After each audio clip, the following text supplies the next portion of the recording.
Grand Chéchia ou un Guénour. Donc c'était un peu le maintien de la tradition et puis ça faisait partie un peu de l'imagerie.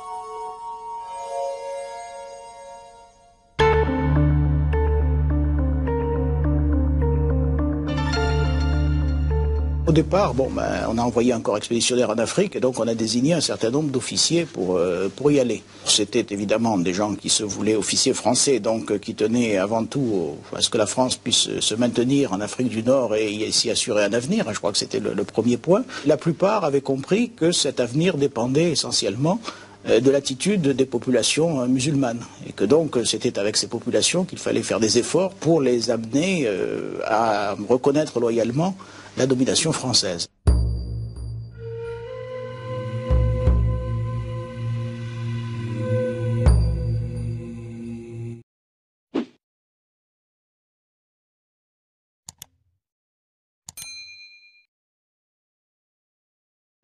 Il apparaît très vite impossible de mobiliser et d'entraîner selon un système français ces hommes indépendants. Les modes d'engagement seront donc simples et adaptés à la vie des tribus. Avant que ne soient organisés les centres de remonte, tout indigène volontaire présentant un cheval de guerre peut être incorporé. Prêtant serment sur le Coran, il signe des engagements renouvelables.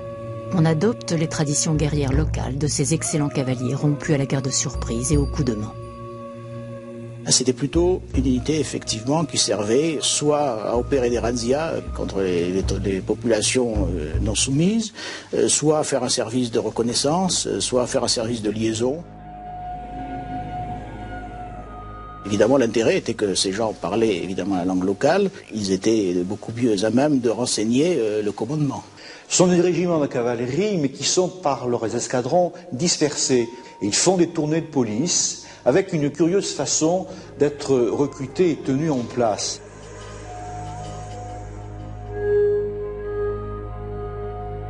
Ils vivaient dans des sortes de camps avec leur famille à proximité. La smala, vos femmes, vos enfants, c'est le type pris sur les troupes d'Abdelkader.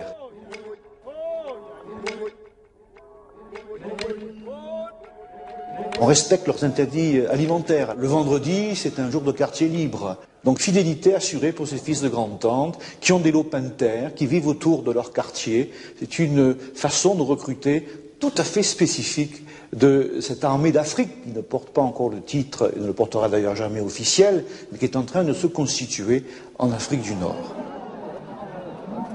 Une armée qui se constitue sur des réseaux d'alliances et de rivalités complexes. Recruter signifie se rallier les tribus. À partir du moment où, sous Napoléon III, on parle de royaumes arabes dans le respect mutuel des différences, l'armée sait qu'elle peut compter sur la séduction que la culture française opère.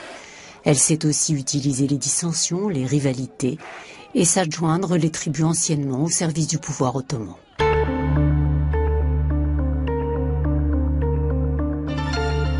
Moi, je suis d'origine ottomane. À partir du moment où ce n'est plus nous qui étions au pouvoir, où ils étaient mobilisés pour une autre autorité, à ce moment-là, on n'avait plus la même relation avec, j'entends, ceux des tribus qui se mettaient au service de l'armée française.